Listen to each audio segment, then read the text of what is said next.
Lord, maraming salamat po, Panginoon, sa pagtungtong mo sa akin dito, Panginoon, na makapagsalita ng iyong banal na salita, Lord God. Naway ang gusto mo lang po ang marinig ng bawat isa, Panginoon, at ang karunungan, Panginoon, ihiway mo sa bawat isa, Lord. Ilagay mo ako sa iyong likuran, Panginoon, at langisan mo ang aking labi, Panginoon, maihay ko ng iyong salita, Panginoon. Ito po ang aking sangat dalangin sa pangalan ng Jesus. Amen. Ayan, bago ako mag-start, talaga, pwede mo stretching muna. Kasi hindi talaga ako. First time kasi, first time ko yun, diba? Pag ganun naman talaga pag first timer, diba? So, nagpabalik din ako ng papuri at pasasalamat sa kalakasan ng Panginoon na ibinibigay sa akin. Yun, meron niya pala akong siyempre nagkaroon tayo ng sakit, siyempre matik yan. Laging patotoo ko ng bawat magsasalita dito na nagkakaroon sila ng sakit, diba? Kasi gagamitin sila. So, ganun din yung nangyayari sa akin. Doon pa lang sa may EGR natin. Nagpabili pa nga ako kay Brother Benji na kung ano-ano mga pwedeng inumin. Kasi inuupo talaga ako. Kasi kanina mga bandang 3 PM, inaaral ko yung topic ko nga kasi parang tuloy-tuloy yung flow dito, hindi ako ma-choke. Hindi ako mahinto sa pagsasalita. Alas 4 ng hapon, natulog ako kasi kahit nandun ako, kahit sa trabaho ko, pumunta ako sa kwarto ni Ivan, natulog ako. Para magpahinga ako kasi alam ko, ang sama talaga ng pakiramdam ko eh. Pero siyempre, sabi nga, hindi ako papabayaan ng Panginoon. Siyempre, gagamitin niya ako ngayon. Ang Diyos ang pinakamakapangyarihan sa lahat. Kaya niya i-control ang bawat bagay. Amen po ba? Ayan. So, ayan. Pwede ba tayo mag-start? Ang topic po natin ngayon is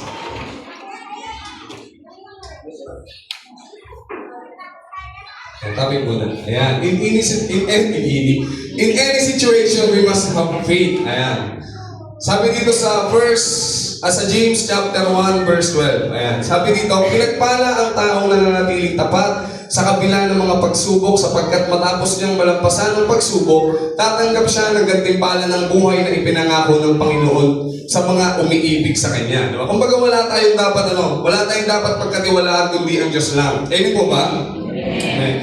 So mga kapatid, meron akong ipapacheck sa inyo na nung nabasa ko yung verse na to, talaga, gumanda talaga yung pakiramdam ko. Kumbaga nagkaroon ako ng kagaanan sa looban. Sa kalooban ko, gumanda talaga yung paloob ko nung nabasa ko to. So sabi yung sinasabing pagsubok din, ano nga ba ang pagsubok na binibigay sa atin ng Diyos? Yan, ano nga ba yung mga pagsubok na binibigay sa atin ng Diyos? So number 1, ayan, financial problems. So lahat naman po siguro tayo nagkakaroon ng financial problems, di ba? Amen po ba? Siyempre lahat, hindi pwede may mayaman ba dito, pautang naman. Siyempre lahat tayo, lalo na sa pamilya ko. Ayan, si mama, stress siya sa mga bills, like pambayad sa tubig, pambayad sa kuryente, pangkain sa araw-araw. Siyempre, si mama ang nagkatrabaho eh. Kaya love ko talaga yung mama ko eh. Kahit na sobrang daming problema. Ayan, so lahat naman tayo tumatapos sa financial problems. Tulad ng mga baon ni Exodus sa araw-araw pagpapasok ng school. Di ba? Yung problema si mama dyan. So, ayun nga. So, lahat naman tayo dumadating tayo sa mga financial problems. So, next, isa pa sa mental health. Ayan, mental health. So, yan. Yung mental health kasi parang dito na pumapasok lahat. Kahit yung pangatlo, yan, yung physical health natin. Unahin muna natin yung physical health.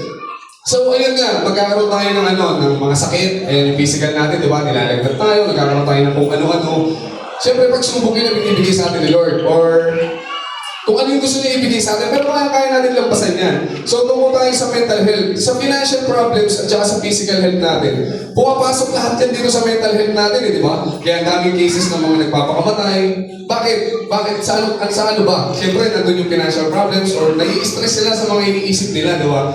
Kaya yung mental health talaga yung pinaka-importante talaga natin alagaan sa natin, sa kalusugan natin. So, sabi dito sa 1 Corinthians, yan. Sabi dito sa 1 Corinthians chapter 10, verse 13. Wala bang pagsubok na dumating sa inyo na hindi nararanasan ng ibang tao? Tapat ang Diyos at hindi niya ipapahintulot na kayo subukin nang higit sa inyong makakaya. Sa halip, pagdating ng Panginoon, bibigyan niya kayo ng lakas upang makayanin ito at panaan upang malampasan ito. Diba? Kumbaga yung pagsubok na binibigay sa atin dun sa James na kailangan meron tayong pagsubok palagi eh. Pero ano ba yung pagsubok na ibibigay sa atin ng Panginoon? Sunod sa mga financial problems, ba't natin siya nakakayanan? Tulad sa physical natin, ba't natin siya nakakayanan? Tulad sa sa mental health, ba't natin siya nalalabanan? Kasi walang binibigay sa atin ng pagsubok ng Panginoon na hindi natin kayang labanan. Amen po ba? Amen. Kaya dapat meron tayong faith sa Panginoon na hindi natin bibitawan, kailangan sa Kanya lang tayo magtitiwala. So, sabi dito sa next, bakit kailan tayo dapat magtiwala? Sabi dito, Jesus cares for you. Ayan, dami lumos agad. Jesus cares for you. Ayan, sabi dito sa 1 Peter chapter 5 verse 7. Ayan. Ipagkatiwala ninyo sa Kanya ang inyong mga alalahanin sa buhay sapagkat Siya ay nagmamalasakit sa inyo. Dito sa verse na to, sinasabi pa din ng Panginoon sa atin na sa Kanya lang tayo magtiwala. Huwag sa mga ibang tao. Huwag tayo magtiwala sa ibang tao. Kumbaga sa Kanya natin ipagkatiwala lahat ng mga alalahanin natin sa buhay. Nangyari na ba sa inyo yung mga ganitong sitwasyon? Example, meron tayong problema about sige, sa financial na lang ulit, sa pera na lang ulit yung yung problem natin. So, meron tayong mga needs na kailangan bayaran sa araw na ganito or sa araw ng ganyan. So, parang meron tayong inaalala. So, parang ito, example, si Brother Matthew, pagkagawad na yan, pauutangin ako niyan. Amen po ba? Pag si Exodus, pag pastor na yan, pauutangin ako niyan. Diba? O pag nagtitiwala tayo, sa tao agad. Diba? Although na, sige, pwede naman. Kasi naniniwala ko, pauutangin nila ako eh. So, nagmamali nga kasi yung term natin na dapat uunahin natin palagi yung Panginoon, di ba? Sa Kanya natin sasabihin ng lahat. Amen po ba? Ayan. So, sabi din dito sa 1 Peter chapter 5, verse 5. Sa pamamagitan ng inyong pananampalataya, iniingatan kayo ng kapangyarihan ng Diyos habang hinihintay ninyo ang kaligtasan nakahandang ihayag sa katapusan ng mundo. So, iniingatan pala tayo ng Diyos at may nakahandang kaligtasan sa atin sa pamamagitan ng ating pananampalataya, kaya dapat palagi tayong manampalataya sa Panginoon. Sabi naman dito sa 6, ito'y dapat ninyong igagalak kahit na maaaring magdanas muna kayo ng iba't ibang pagsubok. So, kapag nandito tayo sa lupa, puno-puno talaga tayo ng pagsubok sa buhay. Lalo na sa mga lumalapit sa Panginoon, di ba? Kapag lumalapit tayo sa Panginoon, doon natin napapansin talaga na ang problem talaga na nangyayari is parang bigay palagi ng kaaway sa atin, di ba? Amen po ba? Kasi lumalapit tayo sa Panginoon eh. So parang tayo yung tinatarget niya. Parang tayo lagi yung prone ng problema, prone ng mga pagsubok. Tayo palagi yung nagaganon. Kaya dapat maging aware tayo sa mga dumarating na problema para hindi maago yung faith natin sa Lord. Amen po ba? Diyan po ba kayo? And, so, next to tayo sa well. Ayan. Next is Jesus sees you more than as God. Ayan. Sabi dito sa 7, 1 Peter chapter 5 verse 7. Ayan, sabi dito, ang ginto, bagulat nasisira, ay pinapadaan sa apoy upang malaman kung talagang dalisay. Ngayon din naman ang inyong pananampalataya. Ganun din naman ang inyong pananampalataya na higit na mahalaga kaysa ginto ay sinusubok upang malaman kung ito'y talagang tapat. Sa gayon, kayo'y papupurihan at tatakilain at pararangalan sa araw ng mahayag sa Jesucristo. So tayo din pala, tinatest din tayo ng Panginoon na parang ginto. So share ko lang share ko lang to. Ito, share ko lang. Alam ko na lang share. Dati nung nasa labas ako nung wala pa ako kay Jesus, naging diskarte ko rin yung ganyan. Yung nagiginto ako. Meron akong manager sa basketball. Tapos ang team namin, Team Gold. Team Gold, yung team namin dito, Team Gold.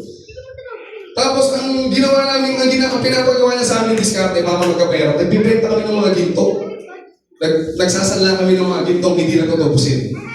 Ganun. So pagka napunta na kami sa mga sanlaan, tinetest talaga, nakikita ko, parang kinakaskas. Sinusunog, di ba? Para malaman kung nasa loob yung ginto niya. So, ganun din tayo. Ganun din tayo, tinetest tayo ng Panginoon kung tunay ba tayo may faith sa Panginoon. Sabi dito sa next dun sa sabi diyan, Jesus gives you joy. Ayan. Sabi dito sa verse 8, hindi nyo siya nakita. Hindi nyo siya nakita, ngunit siya'y inibig ninyo. Hindi nyo pa rin siya nakikita hanggang ngayon, ngunit sumasampalataya kayo sa Kanya. Dahil dito ay nag-uumapaw sa inyong puso ang kagalakan, hindi kayang ilarawan ng salita. Ayan. So, Sa pagsasamba pa na natin sa Panginoon, kahit hindi pa natin siya kinakita, umaapaw sa ating puso ang kagalakan na hindi kayang ilarawan ng salita. Amen po ba? Sino nakaranas na gano'n? Yung parang napuspos ka talaga ng sobra, di mo kaya, di mo maipaliwanag kung ano ba yung nararamdaman mo. Yung parang nasikon ka talaga ng fire. Share mo lang yung ano. Wait lang ba?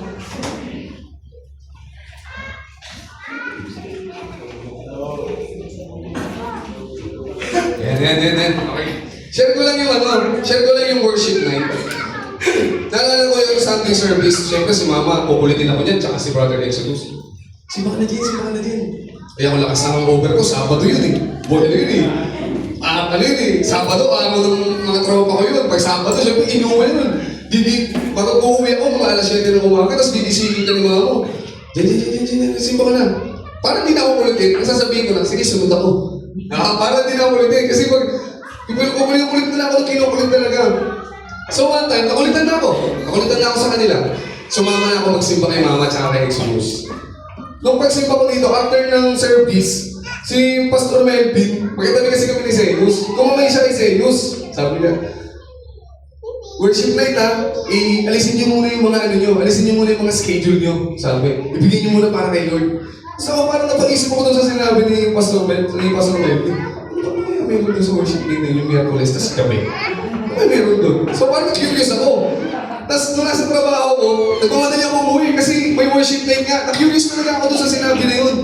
Kung nga, parang will talaga ni Lord na iparinig sa akin. Di ba? Para mag-curious ako, tawagin dito, tapos magsasalita ako dito ngayon sa harap niyo. Amen po ba? Wala talagang goosebumps sa sariling sinasabi. Wala talaga si Lord. Lahat talaga gagamitin niya kapag gusto kanya dalhin sa bahay niya. Tapos yun, nang pumunta ako ng worship night, doon na, hindi ko na namalayan. Hindi ko na alam. Nung pagdilat ko ng worship night na yun, nakilala ko na si Dirk. Nakilala ko na si Dirk na kaibigan ko, naging kaibigan ko talaga dito sa church. Kasi yun, parang siya na yung nag-usap kami ni Dirk, tapos tulala ako noon. Alam mo yung tulala ako na hindi ko nga kayang ilarawan eh. Hindi ko kayang ilarawan ng salita yung nangyayari, yung pinaparana sa iyo ng Panginoon. Diba? Kapag pinuspos ka talaga niya ng gusto, wala kang magagawa sa Lord. So, yung mga dati kong ginagawa, gusto ko eh, di ba? Gusto ko siya. So, ano pong mangyayari sa akin? Nag-commit na lang akong hindi ko na nga gagawin yun, Lord. Diba? Kumbaga, hindi kung sa sarili mo lang, wala ka talagang magagawa kasi kung sa sarili mo lang, gagawin ko lahat ng gusto ko. Gagawin ko lahat. Mag-inom, mag-scam, babae ng babae. Lahat talaga gagawin ko talaga. Kasi ako yun eh. Gusto ko yun eh. Pero kapag namanggit ka na ng Holy Spirit, binigyan ka na ni Lord ng Holy Spirit, siya na yung magpo-convict sa'yo hindi na gawin yung mga ganung bagay. So, kaya dapat pag-ingatan natin yung fire. Pag-ingatan natin yung fire na nasa sa atin. Pag-ingatan natin yung fire. Yung fire na sinasabi sa akin na hindi ko maintindihan kung ano ba yung fire na yan. Exodus, may fire ka, kaya gusto mo talaga. Ano ba yan? Fire na yan? Hindi ko alam yan. Pag kailangan magkaroon ka ng fruit. Anong fruit? Ginagawa mo na Exodus. Ina-aware niya ako kasi hindi naman nasitan ako ng fire, paglabas ko, bago na ako. Pupunta pa ako sa mga kaibigan ko para kung anong gagawin nila, gagawin ko rin, di ba? Kaya ina-aware ako na Jesus na pag-ingatan mo yan. Kailangan hindi mo wala yung pagiging kasi mo sa church. So ngayon, parang na-build up ako ng Panginoon na wala na talagang makakapag-ano sa akin ngayon, yung nararamdaman ko ngayon. Ilan talaga tumama sa akin na hindi nyo man siya nakita, pero yung ipaparanas siya sa'yo, hindi kayang ilarawan ng salita. Yeah. So, sabi dito sa Alex, meron mo pala. Jesus is merciful. Sabi dito sa Hebrew, hindi ka lang. Hebrew chapter 4, verse 16. Sabi dito, kaya't huwag tayong mag-atubili, lumapit sa trono ng mahabaging Diyos, upang makamtan natin ang habag at pagpapala na tutulong sa atin sa panahon ng ating pananampalataya. Diba? Sabi diyan, huwag tayong mag-atubili o magdalawang isip na lumapit sa Panginoon. Kumbaga dapat wala tayong doubt na lumapit tayo sa Kanya agad. Dahil makakatulong ito sa panahon ng ating pananampalataya. Huwag tayong mag-doubt sa Panginoon. Lumapit tayo sa Kanya agad, di ba? Kumbaga, alam na natin kung ano yung presensya ng Panginoon, di ba? Lumapit sa Kanya, di ba? Sabi nga sa Matthew chapter 6, verse 33. Ayan. Na-English na, English na yung nalagay na kasi. Mas maganda yung English talaga eh. Pero sige na ng Tagalog yan. But seek ye first the kingdom of God and His righteousness, and all these things shall be added unto you. Di ba? Wala tayong dapat unahin. Wala tayong dapat hanapin. Kundi ang kaharian ng Panginoon, dahil lahat ng bagay, ibibigay niya sa atin ayon sa kanyang kalooban. Alam mo ba, ang sarap lang sa piling. Ang sarap lang sa piling na nasa Panginoon ako ngayon. Alam niyo ba kung dating ako, tapos ganito yung mga problema ko sa buhay, hindi ko alam, baka tanging naiisip ko na lang yung isimani ko na ginagawa dati. Yung isimani na lang. Yung ultimo, bata lalapit sa akin, dalang pera yan. Bibigyan ako ng pera yan. Matik na yun. Ganun lang iniisip ko, ganun lang siguro, ganun ako ngayon. Lalo na buntis yung asawa ko, tapos ang gulo-gulo na nangyayari sa akin, puro problema na lang yung lumalabas. Diba? Siguro ganun na lang din yung naiisip ko. Ngayon, napakaraming temptation sa atin. Napakaraming temptation. Marami talagang temptation sa atin. Napakaraming offer ng kaaway para masira, manakaw, at mamatay yung spiritual ko. Pero dahil tinuturuan ako at inaalagaan ako ng Panginoon, hindi ako basta-basta manlulupay-pay. Diba? Hindi ako basta-basta makakagaw. Hindi ko basta-basta makakagaw. Bakit? May mga bago akong verse na sinasabi sa akin ng Panginoon, sa Kanya lang ako eh. Diba? Nasa Panginoon lang ako. Ano ba sino ba si Lord? Siya ang pinakamakapangyarihan sa lahat. Diba? Pag meron akong invite dito sa church, pagpasok ko, tapos kasama ko siya, wala akong ibang hinihiling sa Panginoon.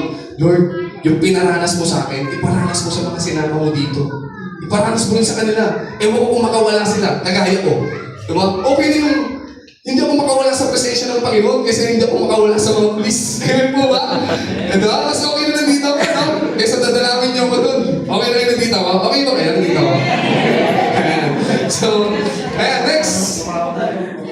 Okay na po ba yung pagsasalita ako? Nandiyan po ba kayo? Ayan po ba? Ayan. Next po, ayan. Let us be confident when God is with us. Ayan, maging kampante tayo kapag nasa atin ang Panginoon. Sabi dito sa Romans chapter 8, verse 35, ayan, sinabi natin itong Sunday, sinabi natin ito kanina. Diba? Alam ko yung galing natin, kita ko talaga yun.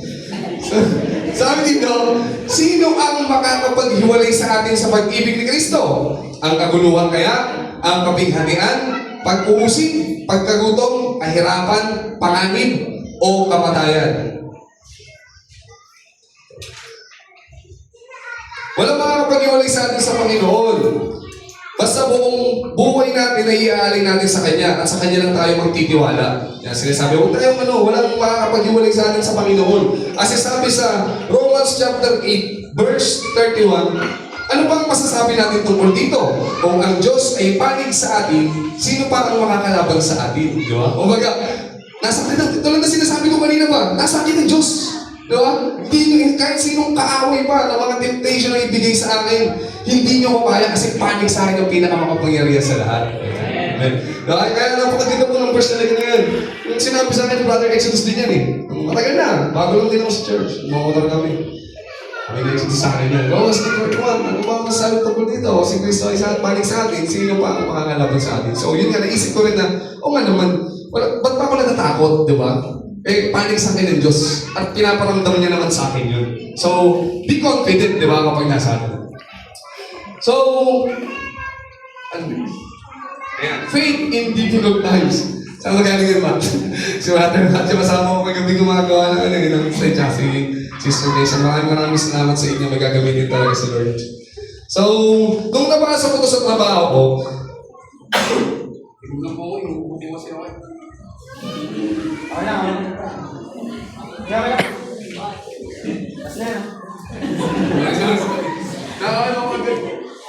So, ayan. Faith in difficult times. Kung kailangan naniniwala pa rin tayo sa Panginoon, nananampalataya pa rin tayo sa Panginoon sa oras ng kahirapan natin. So, yan. Nung nabasa ko ito sa trabaho, naano ako dito, ay sige, try ko nga ito. Try ko nga itong bigyan ng, kaso naguluhan talaga ako sa kanila. So, kasi may, nasa magandang balita, Biblia naman ako, pero hindi ko pa rin maintindihan yung nilalaman ng context. Ewan ko, may maintindihan mo.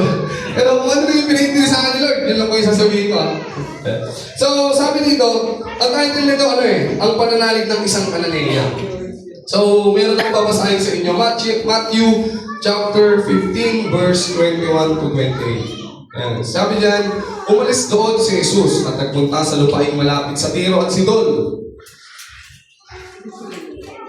Isang Kananea na nakatira doon ang lumapit sa kanya na sumisigaw, Panginoon, anak ni David, maawa po kayo sa akin. Ang anak kong babae ay sinasapian ng demonyo at labis na nahihirapan at labis na pinapahirapan ito. 23. Ngunit hindi sumagot si Jesus. Lumapit ang kanyang mga alagad at sinabi kay Jesus, paalisin na nga po ninyo siya, napakaingay niya at sunod na sunod sa atin. Sa 24. Sumagot si Jesus, sa mga naliligaw na tupa ng sambahayan ng Israel lamang ako isinugo. Sa ngunit lumapit sa kanya ang babae, lumuhod at nagmakaawa, tulungan po ninyo ako, Panginoon. 26. Sumagot si Jesus, hindi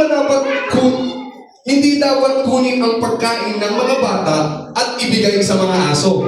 Totoo nga po, Panginoon, ngunit ang mga aso man po ay kumakain ng mumong nalalaglag sa hapag ng kanilang Panginoon. Tugod ng babae. Sa 28, at sinabi sa kanya ni Jesus, Ginang, napakalaki ng iyong pananampalataya. Mangyayari ang hinihiling mo at doon din gumaling ang kanyang anak. Purihin ang salita ng Panginoon. Next verse. Sabi niya, humble yourself and pray. Sabi niya, humble yourself and pray. Basahin ulit namin yung 21 to 25. Umalis doon si Jesus at nagpunta sa lupain malapit sa Tiro at Sidon. Isang Kananea na nakatira doon ang lumapit sa kanya at sumisigaw. Sumisigaw niya sa Jesus, Panginoon, para palanig siya, Panginoon, anak ni David, maawa po kayo sa akin. Ang anak kong babae ay sinasapian ng demonyo at labis na pinapahirapan ito. Ngunit hindi sumagot si Jesus. Hindi sumagot si Jesus sa kanya. Lumapit ang kanyang mga alagad at sinabi kay Jesus, paalisin na nga po ninyo siya. Yung babae na sisigaw, na anak ni David, pagkakaroon niyo yung anak ko. Na sinasabihan. Sabi ng mga apostol, paalisin niyo na nga po siya, napakaingay niya at sunod sa atin. Sumagot si Jesus, sa mga naliligaw na tupa ng sambahayan ng Israel lamang ako isinugo. Kumbaga sa Israel lang siya sinugo, hindi sa mga taga-Kananea. No? Kaya sabi sa 25, ngunit lumapit sa kanya ang babae, lumuhod at nagmakaawa, tulungan po ninyo ako, Panginoon. Diba? Basta niyo yung babae, pinilit niya lumapit sa Panginoon, nagpakumbaba siya, lumuhod siya sa Diyos. Diba? Lumuhod yung babae para maano niya yung Panginoon, parang yung dalangin niya, yung dasal niya sa Panginoon, parinig ni Jesus. Diba? Ganun yung faith na sinasabi natin. Doon sa title natin, yun yung faith na gusto ko rin. Gusto ko ma-achieve. Gusto kong iparala sa akin ng Panginoon yung ganung faith. So sabi dito sa next, don't give up and believe in the Lord. Ayan, sabi niya, don't give up and trust in God. Sabi dito, balik tayo sa 26. Ayan, sabi niya sa 26, sumagot si Jesus, hindi dapat kunin ang pagkain ng mga bata at ibigay sa mga aso. Totoo nga, Panginoon, ngunit ang mga aso man po ay kumakain ng mumong nalaglag sa hapag ng kanilang Panginoon. Tugod ng babae. Kumbaga sinabi na ni Jesus sa kanya, sa bayang Israel lang ako isinugo. Hindi ko pwedeng kunin yung tinapay ng mga bata para ipakain sa aso. Isipin mo, aso lang. Ganun yung pagkakapaliwanag ng Panginoon. Aso ka lang. Ganun din ng Panginoon. Pero dahil hindi siya sumuko, di ba? Nagtiwala siya sa Panginoon. Sinabi niya sa Panginoon, totoo nga, Panginoon. Ngunit ang mga aso man po ay kumakain ng mumong nalaglag sa hapag ng kanilang Panginoon. Tugon ng babae. Diba? Kumbaga, yung trust niya sa Lord, hindi niya binitawan na kahit sabihin mo, kahit anong ipagawa mo sa akin, kahit anong pagsubok, Lord, kahit anong dumaan sa akin na hinanakit, kahit anong ipadaan mo sa akin na sakit, problema, Panginoon, magtitiwala ako sa iyo. Ganun yung iyan ng babae, ganun yung gusto sabihin ng babae. Doon mabubuo yung faith niya. So, sabi dito sa last, if you endure and believe in the Lord, He will listen to you. Pwede mo bang yung patutug tayo ng yung